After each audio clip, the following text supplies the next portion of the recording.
sleep is such a huge deal, right? It's such a, I mean, we call it a combat multiplier, right? I love that. Yeah, because being well rested, the quality of your decisions just goes up through the roof versus when you're stressed and not sleeping well. And so, I learned with some of my combat deployments to Iraq and again in Afghanistan that getting to sleep, and particularly the more senior I got and the decisions got more complex in nature, I had to get my rest. Yeah.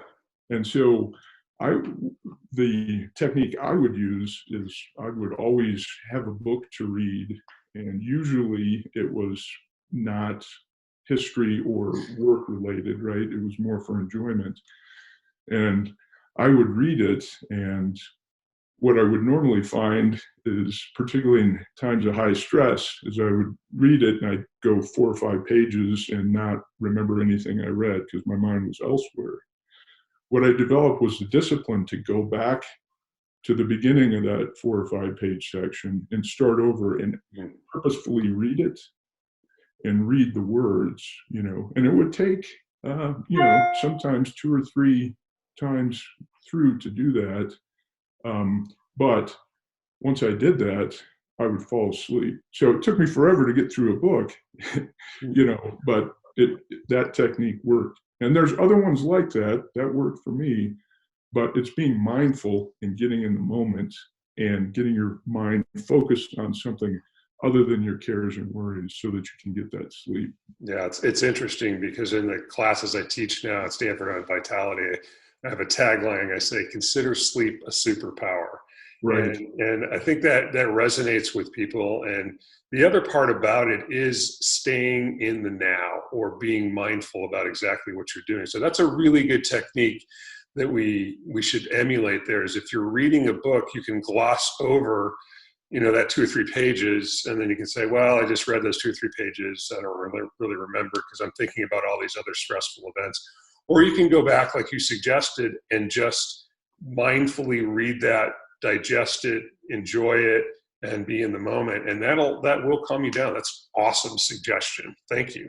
Yeah. What else would you or your family or your colleagues work on in the next however many weeks or months that we're going to be in this situation? Again, I'm not understanding how long that will be. Right. Well, I think 2 things come to mind. The first one is, hey, don't forget about your sense of humor. Oh, that's a good one. I like that. Because, there's plenty of studies and my own anecdotal experience. When you can laugh in the face of danger, literally, right, then that calms you down and takes you out of that fight or flight mentality. Yeah. Right? So any opportunity you have to exercise your sense of humor, take it, seize it.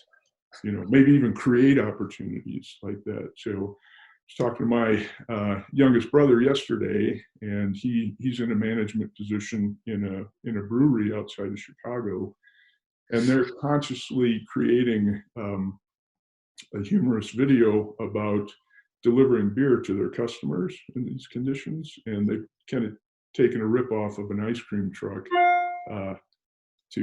it's the beer truck, and people hear the bell, grown men, and they're dashing for the door. I love that. But, yeah. So, and he and I have talked about leadership constantly over the years. And the bottom line for him is doing that with his employees, kept them loose because they were laughing, and right. kept them focused on creative problem solving. And that's really what you want to do in times like this. The other big thing that comes to mind is sense of purpose. And you alluded to that this morning. Doing this for you has energized you. I've heard that from more than one of my clients or associates.